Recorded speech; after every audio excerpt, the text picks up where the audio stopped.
Hello, everybody. Welcome back to the Happy Cynics. Today, we're going to step back and wrap up discussions we've had on comparing different generations.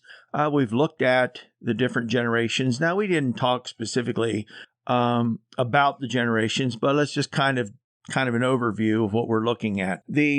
What's called the greatest generation, the folks that were, say, born in the World War I era and in the 1920s, those folks are just about all died off by now.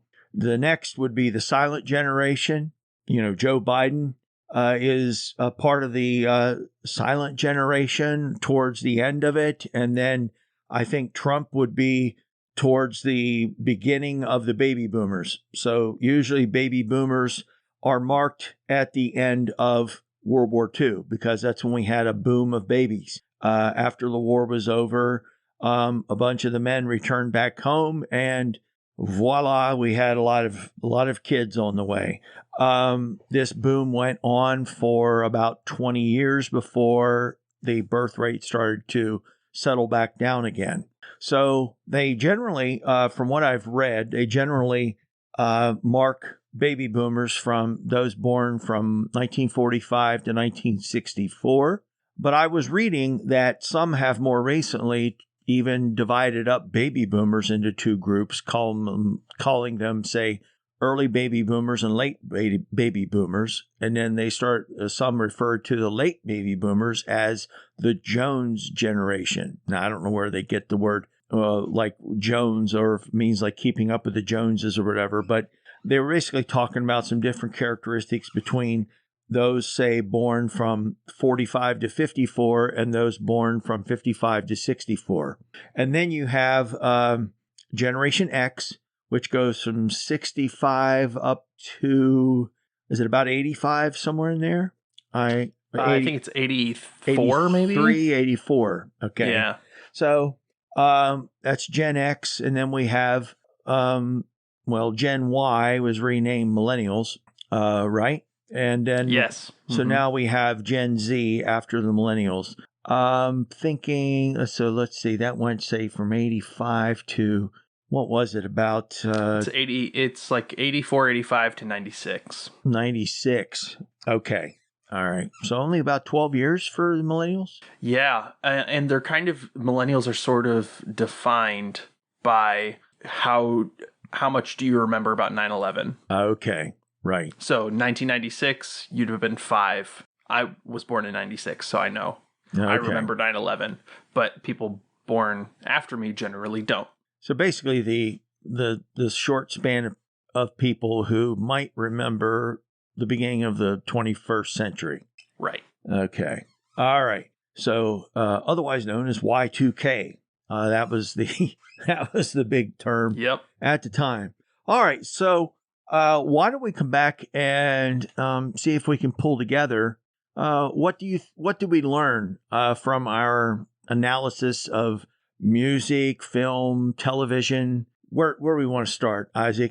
Well, I think a good place to start was, like you sort of mentioned, people break up baby boomers into two generations. Yes. Whereas now the trend I see is that people are combining generation names to sort of denote like where they touch. Yes. So there's like there's zillennials on both sides of millennial. So there's X zillennials and there's Z zillennials. I've even heard some of the Gen Z children of younger baby boomers called Zoomers. Yes. Mm-hmm. So Zoomers is sort of the colloquial like counterpoint to boomers. Yeah. Now we have Gen Alpha too. Oh. Yeah. Okay, because we're back around the beginning of the alphabet. I don't know.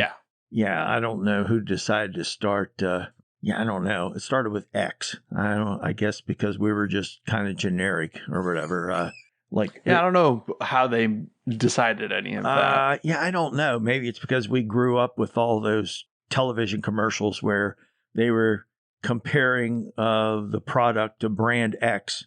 I just remember tons of those commercials because you couldn't show like at the time, you couldn't show what the other brand was. So they just call it Brand X. Maybe that's it. I don't know. I have to go back and look at that. Yeah, fun bit of trivia that we never ran across doing research for this. Well, one thing I think, okay, so why don't we talk about this in terms of tradition? Because, and people's, how they view tradition. Because as we've gone, and some of this, I think, was actually facilitated, would be a good word, by our technology. So if we go back to, say, the people who are, say, silent generation, even some of the early baby boomers, they grew up even before there was television. Or at least, let's put it this way, before television was a common thing in people's homes. So a lot of these folks, their entertainment was sitting around listening to radio programs in the evening, like The Shadow and The Lone Ranger, and then, Lucille Ball was in one, and there was like Our Miss Brooks or something.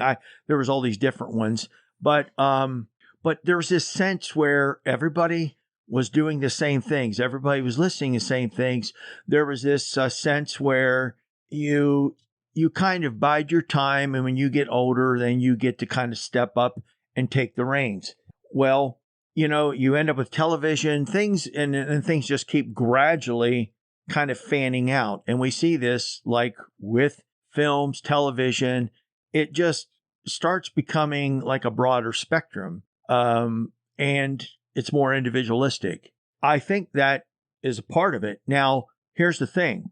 I mean, we know millennials and Gen Z are really not all that worried about keeping tradition in any sense. It seems to me that the Jones generation, the late baby boomers, and the Gen X are the ones who were kind of the transition when, for example, we grew up in a time where, as a kid, you were to be like, to a certain extent, not as a hard and fast rule, but let's put it this way.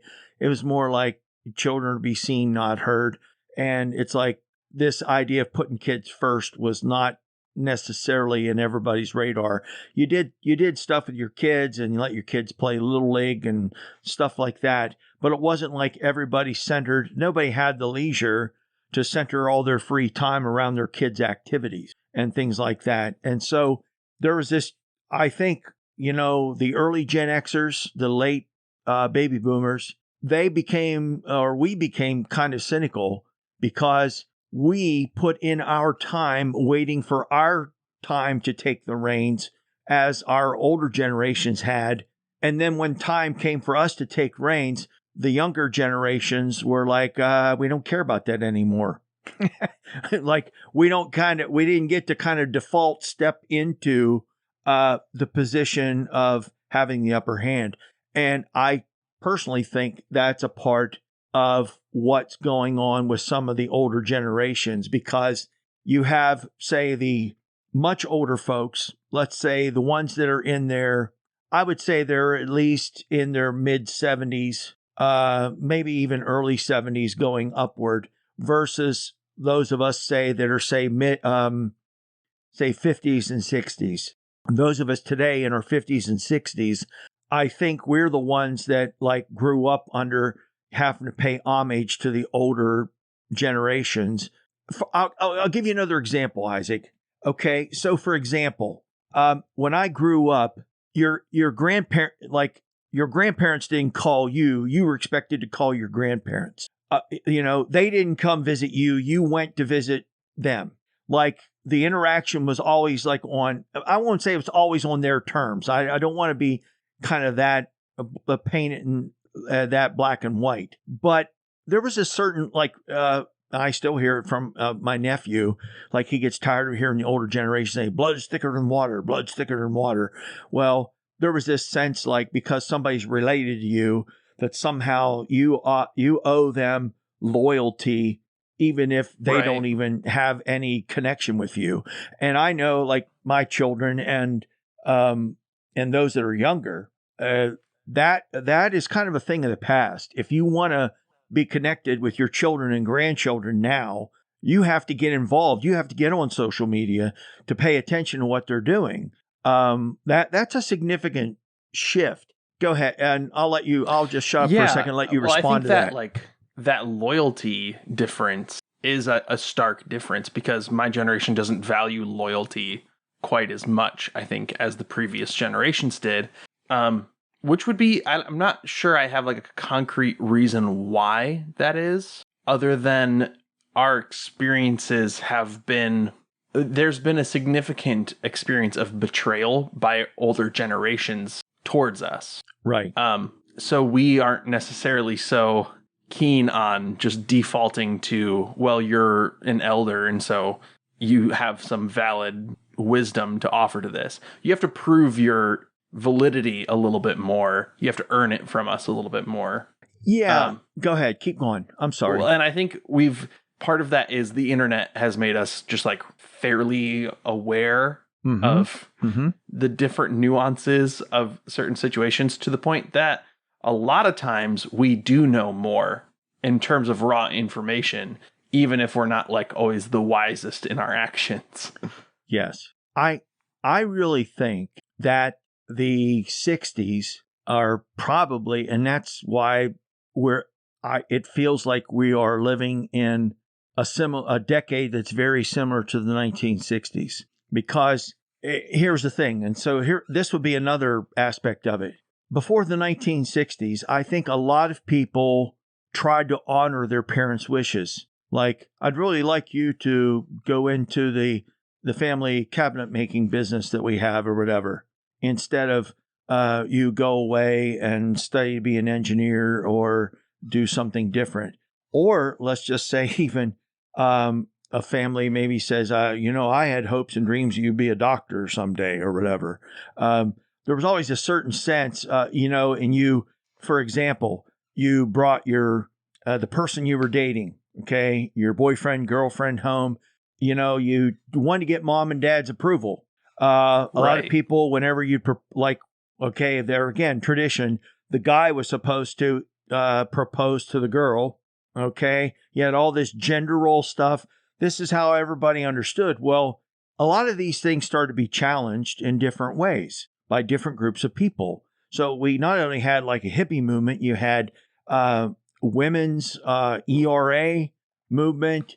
You had people like Hugh Hefner creating the whole Playboy type mentality, and then people like Gloria Steinem pushing back against that. And so there was this inherent tension between, hey, we're not satisfied with just kind of keeping status quo. We want to see some real change. And then what happened? These people grew up in a time where there was a bunch of assassinations. I think there are some social changes that go on, especially in the 60s, but post World War II, that really change the way that like family wealth and family business and local ties work, right? Because that's when the U.S. became extremely reliant on the military-industrial complex. Mm-hmm. And because of that, that's when the economy started to be a little bit less laissez-faire. Mm-hmm. So businesses were receiving major subsidies, corporations became more powerful, and I think the middle class became less powerful throughout this period, to the point that it's probably not feasible for you to keep your family business going because the Walmart's going to come into town and drive you out of business. Yes. Okay. That aspect of it, I think is right.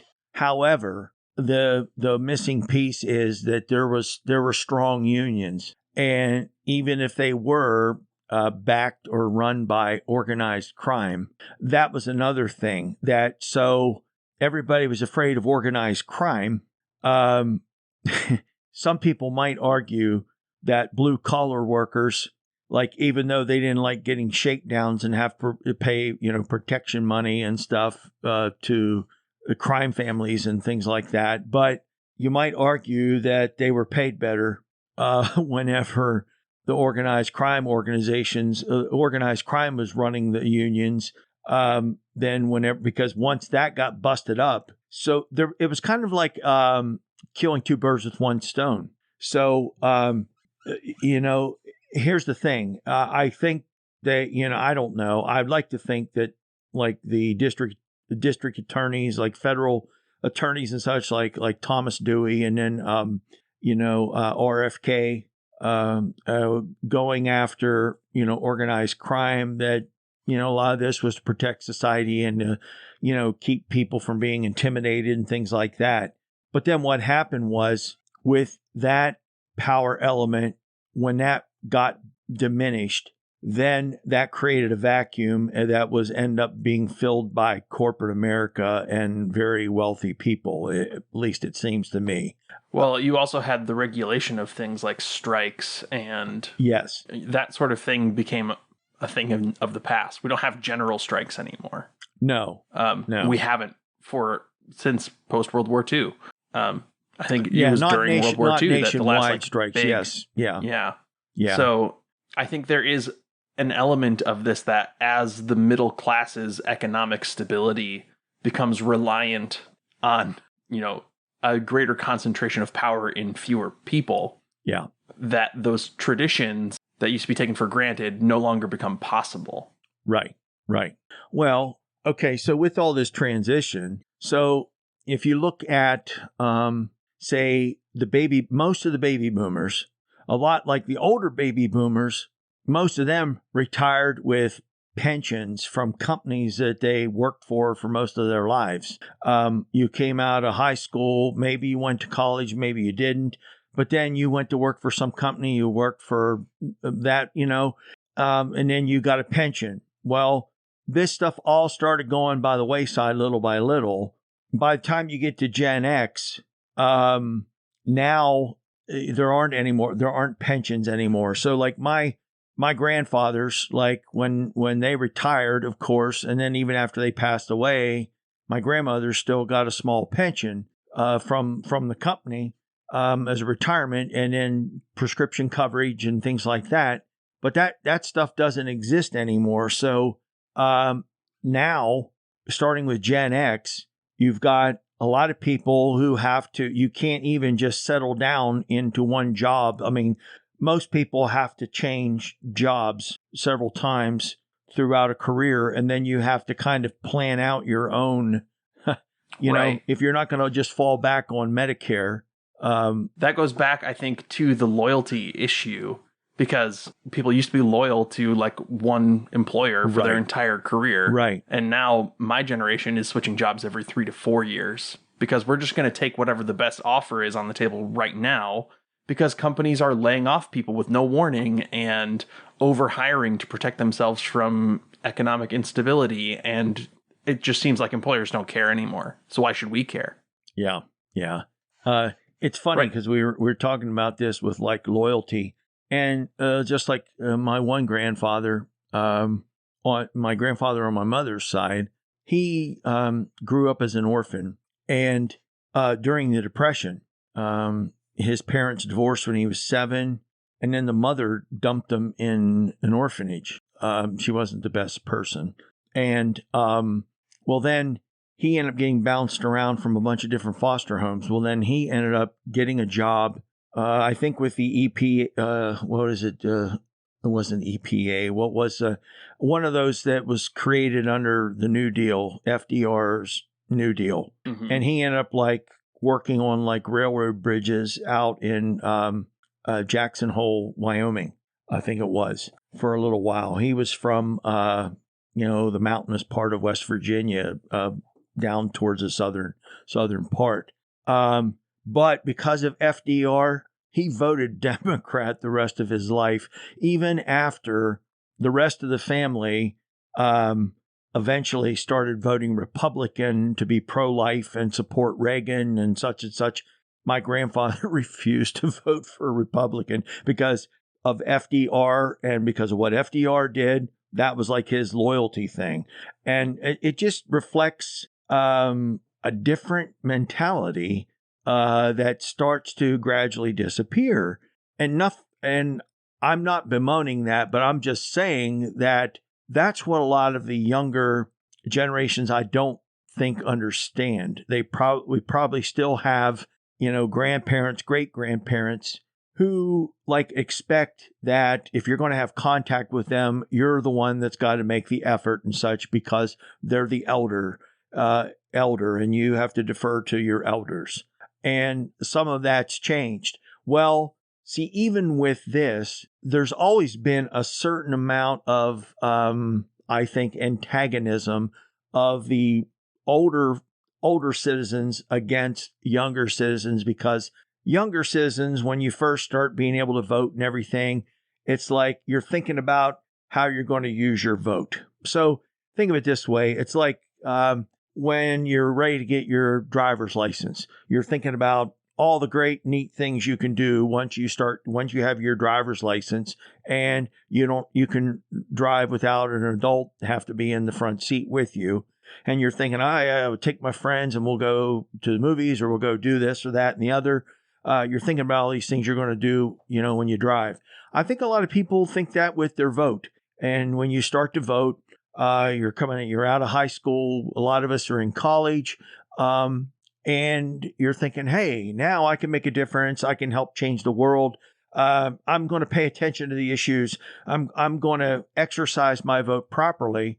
And then you have older generations that have this kind of blind loyalty to whomever.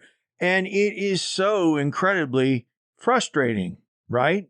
Well, yes, for sure. Because I've talked to boomers who say, "Oh, I don't even really pay attention. I just straight ticket Republican because that's what I've always done." Yeah, right. And that's and those folks don't understand why younger generations, again, it's like you said, this is what I committed to now, but hey, if somebody comes along who's going to treat me a little better, then I'm going to consider going in that direction. Well, and I think part of it is that our generation grew up with parents who had more opportunities than we did, right? Yeah. And that experience makes us jaded because we feel like we deserve those opportunities. Yes. So like the inflation versus minimum wage scale has like drastically changed and has not gotten better. It's gotten way worse even since this became a national issue of like, well, we need to raise minimum wage to $15. That was based on like 2014 politics. If minimum wage were to keep up with where it was in 1970, minimum wage would be almost $30 today. Yes. So our generation, we know that. And so then when I've heard this too, because I've had friends who are not married, but live with their partner, and they get all this crap from older generations. So you shouldn't do that. That's not good for your relationship. It's not good for you. But it's that or be homeless. Right. So it's not like we have a really viable option to be really traditional and, the woman needs to stay at home and take care of the kids. That's just not on the table for us. Okay. And so I think that this particular dynamic, you can see this in even, say, entertainment, music, film, television. You go from a lot of shows, radio shows, television shows, movies. They tend to be formulaic. They tend to be somewhat predictable. They used to even have the whole cycle down. It just kind of reminds you of, go back to like Baroque music, and you have the fugue, and then so you're supposed to start out in the tonic, and then you go to the dominant, right, and then back to the tonic, and such, and then you bring in the second voice and the third voice and all that sort of thing. You've got to follow this kind of formula, and a lot of movies are like this, So it's like you got like romance things. You got two people, they meet. A little bit of sparks. They start getting interested in each other. As things start getting serious, something happens to interfere, and then it looks like they're going to go apart, but then something happens and brings them together, and they come together at the end, and everybody lives happily ever after. Okay, so when you had like music and movies and television shows and things that didn't always end up well.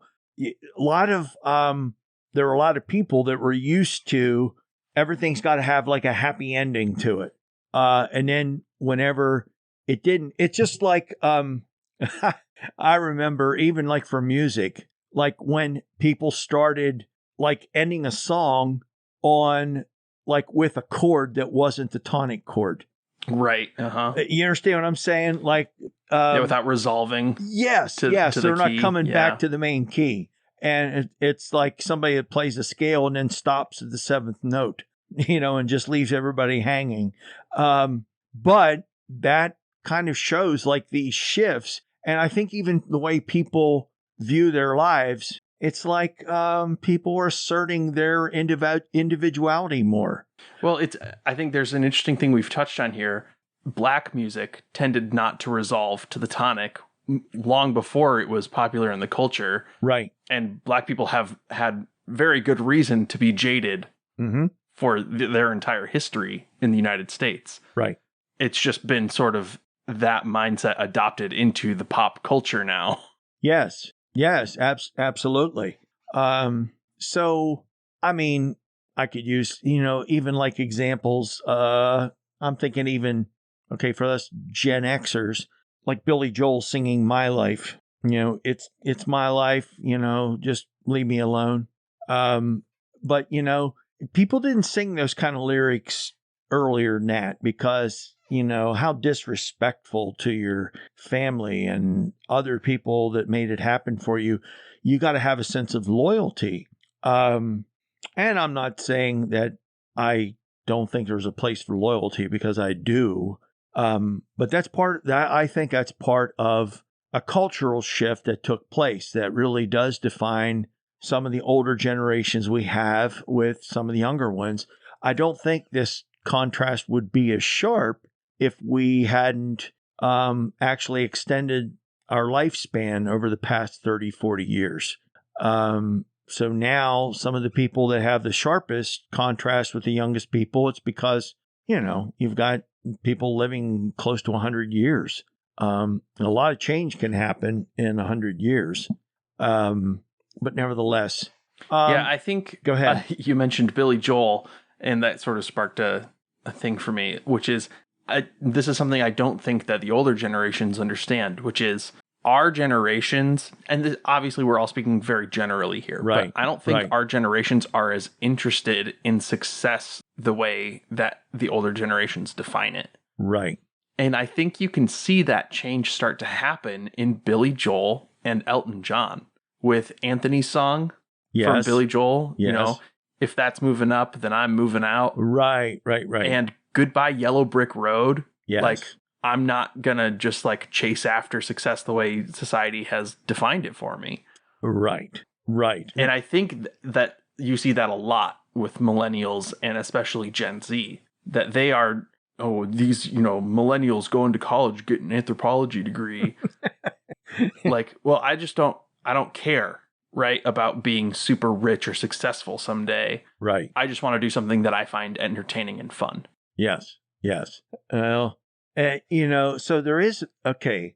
And that's interesting because there always has been kind of like the idealism of youth against, say, the pragmatism of old age. Right. But yes, I think over time, even though those tensions always exist, the tolerance level, I think that has tended to shift over time. Well, and millennials, the oldest millennials are in their 40s. Yes. Yeah, that's true. The first really famous YouTubers are in their 40s. Mm. And they're doing not a real career according to older generations. Yes. Right. Not doing the 9-to-5 job, showing up in the office and going home. And yeah. And so non-traditional. We see this. We talked about some of these television shows like The Office and Parks and Recreation and Seinfeld and then even like to, again, kind of stop sugarcoating it. We ended up with like Breaking Bad, but you have like Roseanne and, others is like, right. Okay, we're going to see the way things are, or like Jerry Springer now, whether that was to what extent that was staged or not, I'm not sure early on, but it's interesting. Like, I think two of the biggest TV shows, The Office and Breaking Bad, mm-hmm. are both criticisms of the jadedness of capitalist existence, right? Yes. Breaking Bad, he's a genius, chemistry genius, and he's a teacher at a high school. Yes. Which is why he's so jaded about what he does, and that's how he goes off the rails. In The Office, it's just a parody of look at how corporate America, is so efficient at getting its job done, and it's just like a bunch of nonsense. All right, I'm going to throw something in here that I do think is relevant. Be interested to hear your reaction to it. But I think that Christianity's presence in the United States has also magnified this devotion to tradition in the older generations more so than it would have otherwise. And here's what I'm saying kind of in a nutshell. Not just like, let me back up. So like in the Hebrew scriptures in the Old Testament, you get this whole narrative where the Israelites were faithful to God and God blessed them and they did well. When they turned their backs on God and started serving the gods of their neighbors, then God delivered them up and they started to their enemies and they started having all kinds of problems and yada, yada, yada. Well, America kind of adopted this narrative in the World War II era. God bless America, or even America, God shed his grace on thee. It's like we developed this notion that America's success is because America is faithful to traditional Christianity. And so if there are problems in America, they are being caused by the people that are no longer on board with embracing traditional Christianity. This is why we had like people like Jerry Falwell and Pat Robertson and others, like, oh, God's sending hurricanes to punish New Orleans for its debauchery and blah, blah, blah, right. And so I think with some of the older generations, there is still some of this mentality. Like somehow, and let me say it this way. In secularization theory, even some of the classic ones, Max Weber, his theory about secularization was societies get more secularized as people gradually give up what he called an enchanted worldview. In other words, it's just like all magically happens. It's like, if we do this, things will be good. If we don't do this, things will be bad, or it'll just kind of magically fall into place. It's just like people who, they think that because they take their kids to church every week, that pretty much guarantees their kids are going to turn out well. And for a lot of times, whenever people had kids that didn't turn out well, they didn't want to say, well, geez, maybe these people are horrible parents. They may be good people, but they're horrible parents or whatever. Maybe they're not effective parents or whatever. But people don't want to see that. They want to have like some kind of a simplistic explanation. Well, then younger generations, little by little, come along and say, well, and this is the thing. See, since the 1970s, well, even since the 1960s, the average person in American culture, I think, we're becoming more and more aware of social dynamics, what they are, and even mental health issues now. Like, gee whiz, it's like I remember even as a kid, if somebody was suffering from depression, there'd be people trying to cast demons out of them, or it's because they're fighting with God about something. Like somehow if you just follow traditional Christianity, you won't even be depressed. You won't. I mean, you wouldn't be depressed if you just stopped masturbating. Yeah, okay. Or at least you wouldn't go blind. Or have hairy palms.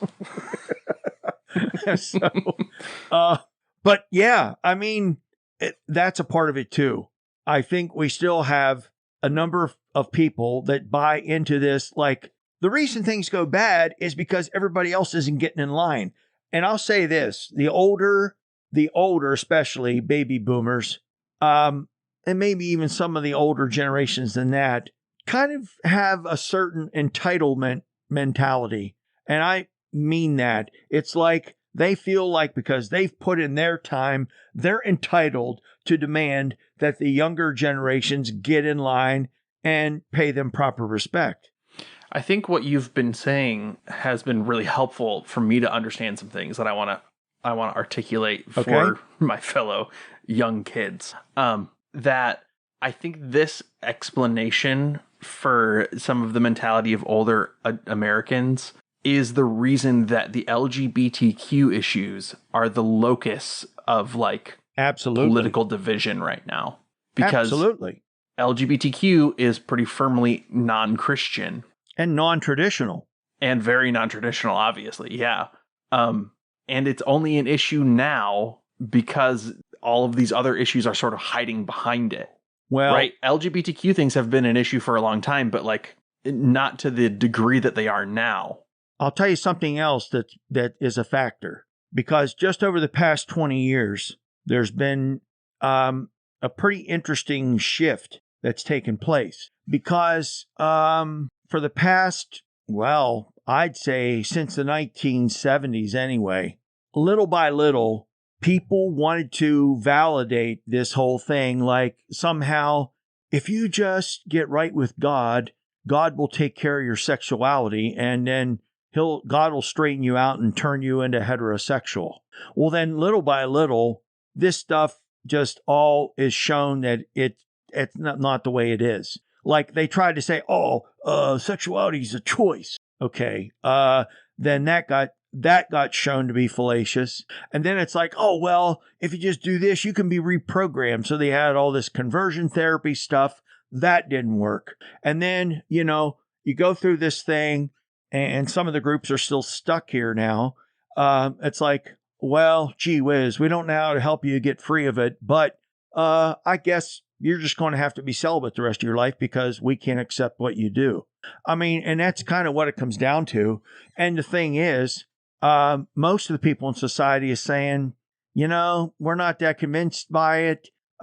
It's kind of like other things. Even if most people are like, well, hey, I'm not really like celebrating it, but I don't see any reason why we should somehow make it illegal for folks to have same-sex marriage, et cetera, et cetera, et cetera. I just saw this week where the United Methodist Church then repealed the ban on gay clergy after the split. So the main body that's left, they repealed that ban, and then also even basically gave permission for clergy to perform same-sex marriges. So that was I did not see that. Yeah, I got a news update about that. That happened this week. I think it's also, and this might seem unrelated, but I think it's also partly to do with 9/11.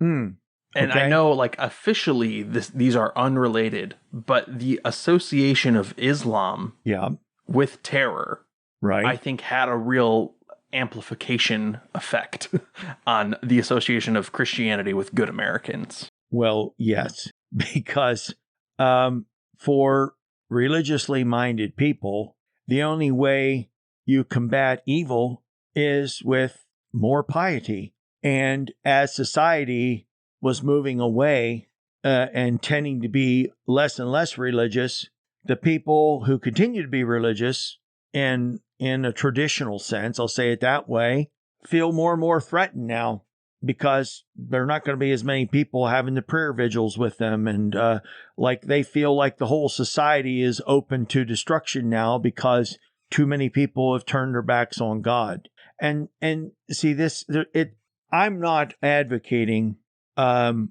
disbelieving in God or any, or the Bible, the Quran, or anything like that.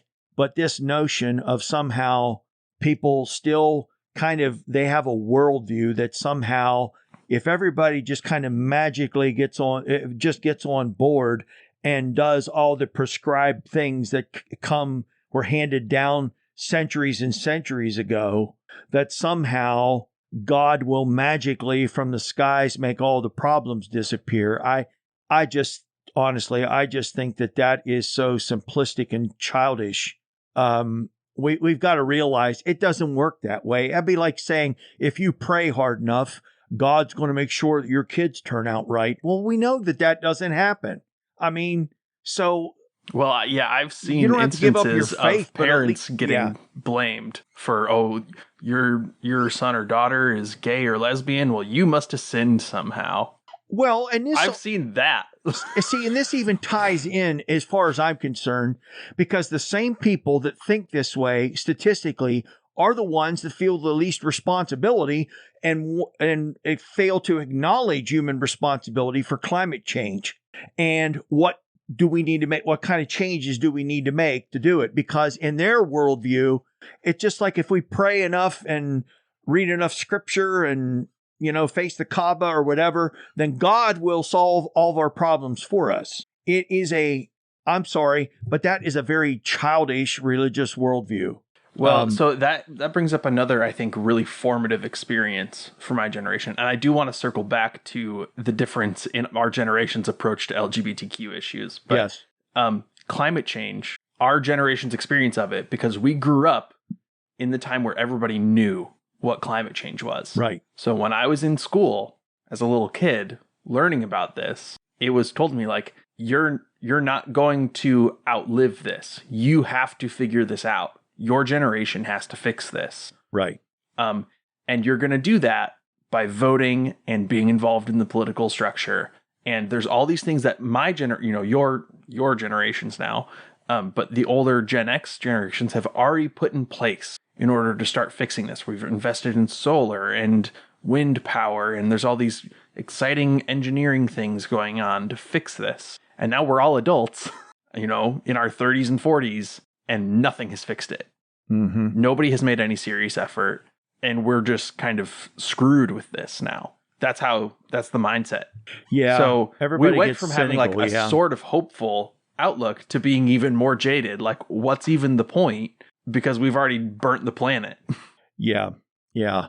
I'm kind of hesitant to say this, but because I'm not really sure to what extent I believe this, but let's put it this way. I think this is the perception. I think the people that were adults during the 1960s, a lot of the things that the hippie movement was pushing for was considered to be pie in the sky, too idealistic. And it was kind of likened to, because remember, this is still coming off of the heels of the communist scare under McCarthy and such in the 1950s. And it was kind of likened in the same way that, see, that's why communism doesn't work, because it's pie in the sky. Somehow everybody's going to own everything. It's going to be this nice utopia where everything's nice and equal and equilibrium.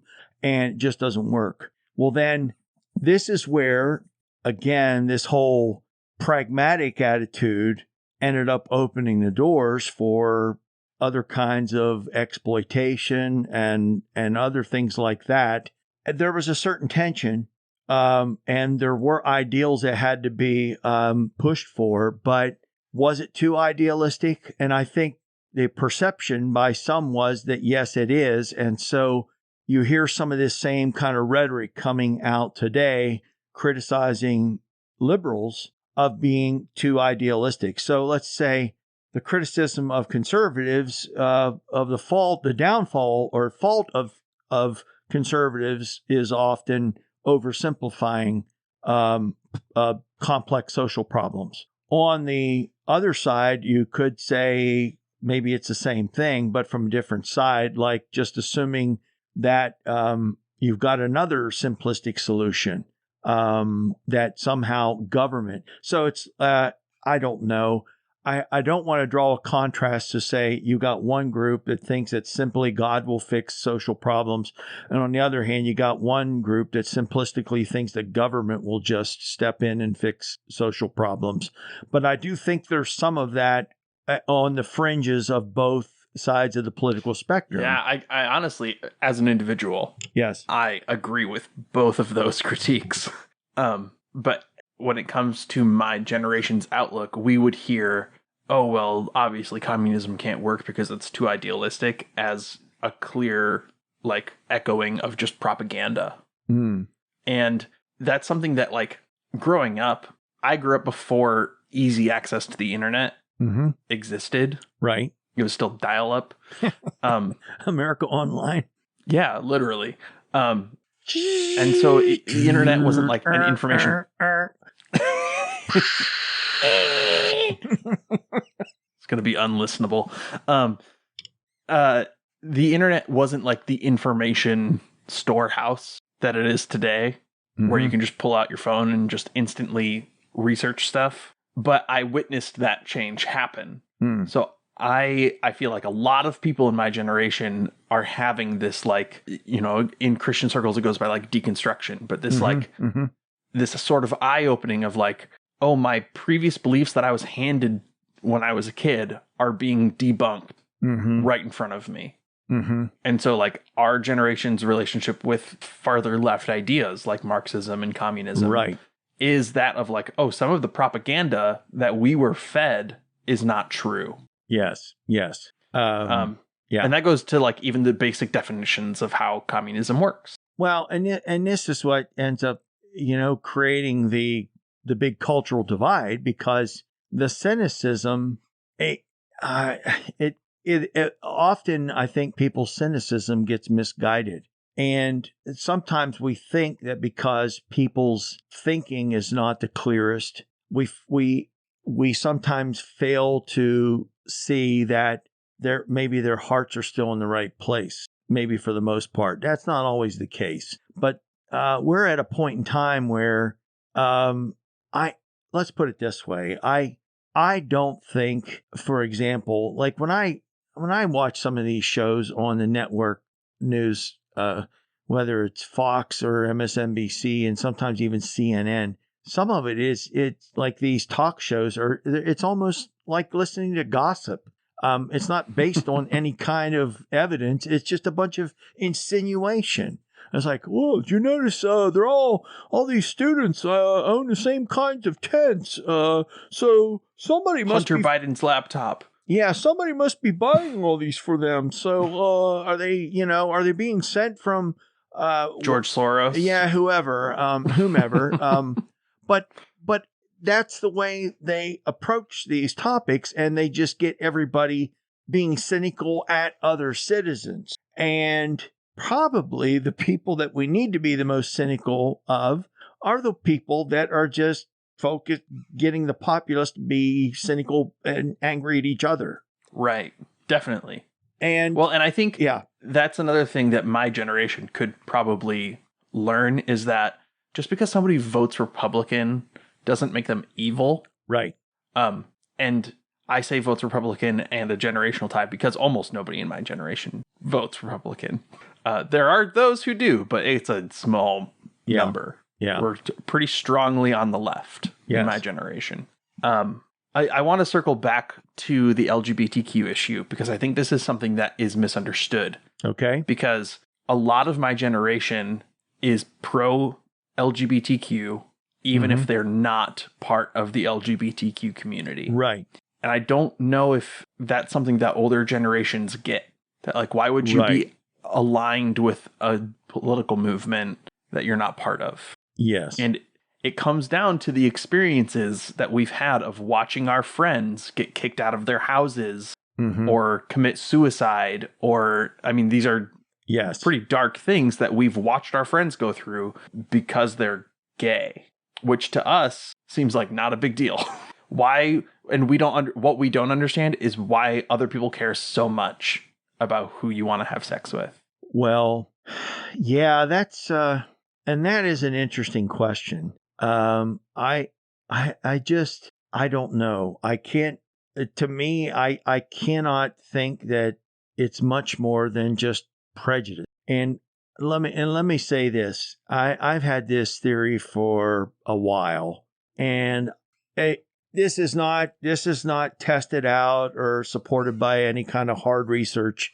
This is from my own observations and things. I think some of it makes common sense. So think about it this way. Even if like you're going to think about, okay, we can even use something else like, say, women's rights, or like the women's right to vote, or let's say even civil rights for Black people. All right, whenever a group of people are suppressed, okay, the people who are only really noticeable are the people that refuse to be suppressed, and they usually, when they push back, they're not going to push back gently. They're going to push back hard to try to intimidate those that would stand against them. Are you with me? Yeah. So in other words, if I'm a young Black man, okay, in the 1960s, and I'm protesting for my rights, I'm not going to come and say, oh, please, mister, let me sit somewhere other than the back of the bus. That's not really going to get you anything. You have to, it's really the angry voices that end up being heard, okay? Then what happens is, because the angriest voices are the ones that are heard by the general population, too many people in the general population then allow that to define their stereotype for the whole group, okay? So we just assume all young Black men are violent, whatever, or that all gay men are fabulous and flamboyant. You know, they all like to walk around in loincloths and have bright colored feathers or whatever, like they do in the pride parades or whatever. Right. That, in other words, people don't actually see the group of people as they really are in their full spectrum. Now, younger generations coming up, as people start coming out of the closet, you start seeing what the reality is. You're not just seeing the angry, flamboyant people that show up on the news. You're seeing people on a day-to-day basis that you know that, like, hey, this is the way I feel, this is the way I am. And it's like, this guy's not walking around dressed like Liberace every day, okay? But he's just as gay as Liberace. you get right. My point? Yeah. And so with younger generations, like, over time, I think that's what happens. I think older generations, there are too many people, and let's put it this way. I don't know, for whatever reason, they don't even want to get to know people. Like, if they don't already know somebody, and some of these people are so bad, they'll even push aside their own family members because they don't want to have to change their paradigm in the way they think about human sexuality or human nature. And they don't want to have that challenge. So out of sight, out of mind. And you just look the other way. When you come up later and you don't have those prejudices that have been formed through the social unrest and the protests that take place, okay, then you get to see people as they really are. And you have a better objective view, and you start to see through all the baloney that's just thrown in the political sphere. And then you see on a day-to-day basis, it's like, what is the big deal here? I mean, do they really think that if we legalize, okay, I remember 25 years ago, people were saying, if we legalize same-sex marriages, there'll be all kinds of people lining up to marry their dogs and cats and, whatever. And we won't be able to forbid, it's like, I don't see people lining up to marry their dogs and cats. I mean, there's always a few oddballs out there that want to do something different than everybody else.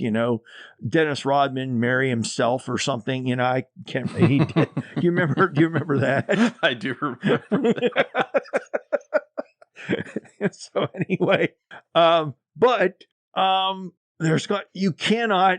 It's like the tail wagging the dog. You don't judge the whole group by the people that show up on the news, because the news is sensationalized to begin with. And here you go.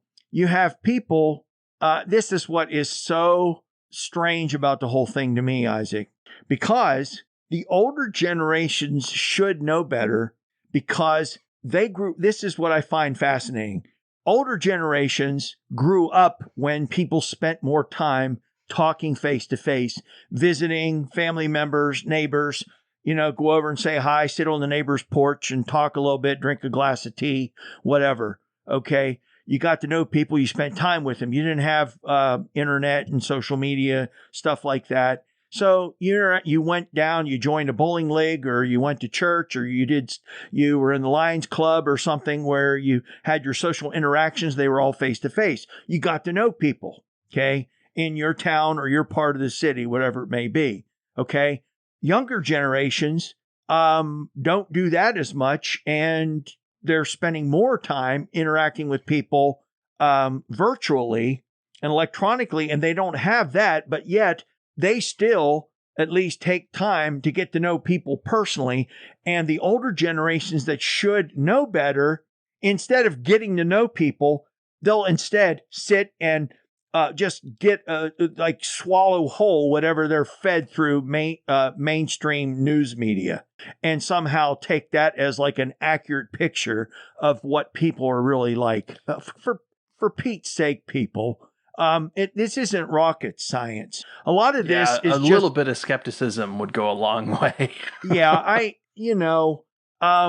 really comes down to who really wants to know the reality and what people are really like. I mean, it's not like everybody we meet we're going to approve of. There's going to be some that we don't, but at least we have a more objective picture of what's going on, instead of just living on these caricatures that were being fed for entertainment purposes. So anyway, that has been the whole problem. We have and this was the premise of our whole podcast here.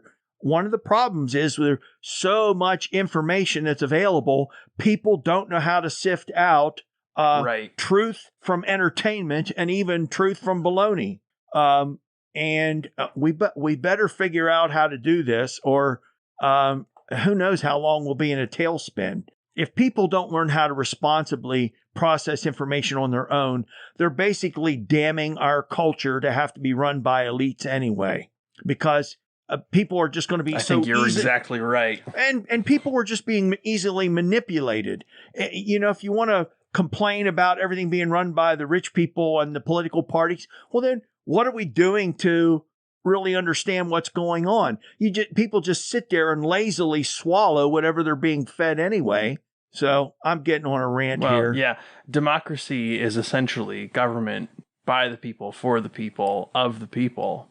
The problem is that the people are morons. Well, I'm trying to remember which philosopher said it. I thought it was Bertrand Russell. I can't remember. Who said one thing about politicians, they can never be as stupid as the people who vote for them. That's a pretty good quote. So what's the what's our way forward? How do the generations relate to each other? How do we find some unity in our various disagreements? I think we're going to have to reach out. We're going to have to reach outside of our social circles and interact with people we don't normally interact with, and interact with them in a positive way. Don't go on the attack and put people on the defensive. But it would just be as well to say, I don't really understand your perspective. This really bothers me, and this is why. And okay, it may be that 4 out of 5 people are going to say, I don't really care, get lost. But maybe that one person out of 5 that does listen, maybe that's the thing. I know that like student protests, they're trying to do something to force people to listen. Okay. And there are those options. They are riskier, but now when it comes to people's lives and things, I understand there are risks that are worth taking. But that's one thing. Speaking as a maybe frustrated young person, not frustrated now, but having been frustrated by old people in the past, it would be nice if the older Bible thumpers remembered that the phrase "seek first to understand and then to be understood" comes from the Bible. Yeah. Well, yeah. Is that right? I always associate that with St. Francis. No, that's out of the Bible. Let me pull up a reference. Well, maybe St. Francis was quoting the Bible. It's part of Lord, make me an instrument of your peace, or oh, Holy Master, may I seek not so much, may I seek to understand, not so much to be understood. There probably is a verse like that in the Old Testament, though, that says it. I don't know if it's in those exact words, though. You may find it. You may have stumped a professor here. It's not verbatim. Okay. However, the sentiment the is text there. is everyone should be quick to listen, slow to speak. Oh, yes. That is true. That's in the general epistles, I believe. James or Peter? It's James. Yes. Okay. James chapter 1. It's also there's some Philippians 2. Don't look out only for your own interests, but take an interest in others. Yes. Let that mind be in you was also in Christ Jesus. And then there are some proverbs, a handful of them, to the same effect. Yeah. Boy, I could preach. Maybe we'll do that another time, but yeah. And that would go a long way too, if people who profess the name of Jesus actually started acting like Jesus again. I'm sorry, but that's the truth. You know what? Jesus isn't less popular. It's the people who go under the banner of Jesus that are making the organized church less popular. That's what it is. Okay. Well, and I think that the whole like seek first to understand, then be understood thing, it does go both ways. Absolutely. So absolutely. I have what I consider to be a really healthy relationship with my grandparents who are still alive. They're in their 90s. Oh, wow. That's good. We could not be further apart on the political spectrum. Polar opposites. Exactly opposite in almost every issue. But we still get along fine. That's awesome. And one thing we don't ever do, though, is shy away from an honest discussion. Right. But we always it's always by that principle of like, well, I'm going to let you make your point and I'm going to try to understand it first. Right. Before I respond. Right. Absolutely. It's just basic respect. Absolutely. But this is the kind of thing that we need to cultivate. We need to get back to basic. I mean, we're not even talking about how to be like somebody's best friend or be a good spouse and things like that, but just how to be a good citizen. And have civic virtues of letting the other person speak, hearing what they have to say, and then that person allowing you to reply, and do it in a way that's constructive. It's a shame that people have to threaten each other for somebody to be able to be heard. It really is. And it's so unnecessary. Another one of the like challenges here is that this is a hard sell to people my age and younger, and just generally around the millennial generation, is what do we get out of trying to understand the older generations anymore when we've been hurt by them in all these ways, or just not taken seriously by them, or we've killed all their industries. So why would we bother to do this? And I think there are real practical things that this could be a selling point on. I think learning what other people are nostalgic about and what things they wish were still part of the culture can help us maybe incorporate things we're not aware of into our own values. Yes. Another thing is this. We all have to remember there are very few people that we would basically be appalled by every single aspect of their personalities in existence. Exactly. Yeah. And so if you this is something that I adopted when I was younger, and I think it really did help expand my influence. I look back when I was younger and to think like the influence I had even by the time I was in my late 20s and early 30s. It really is kind of remarkable. But see, that came about because I intentionally wanted to learn it. I don't want to say there's a happy medium between just accepting tradition and falling in line, or just say, I don't care, I don't want anything to do with it, and walk away.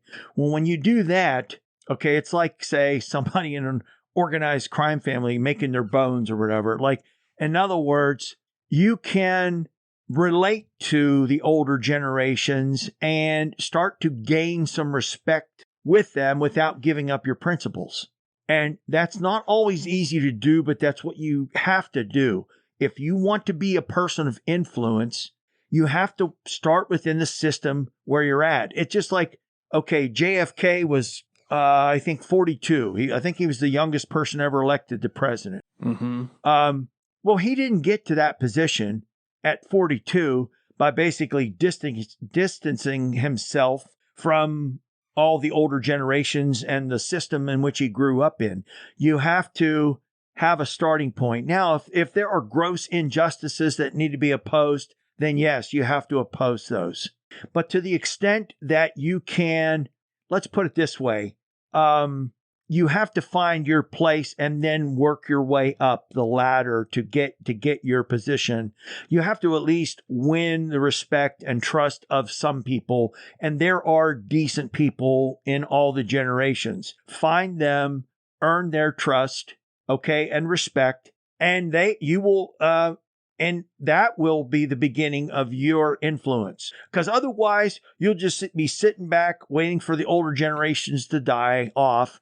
And you really won't have much of a shot to make an influence until you're probably somewhere between 45 to 50 years old. Now, because people are living and they're working longer. They're not just living longer. It's just like even people in Congress. So, like, you have to get your foot in the door. You have to get your foot in the door.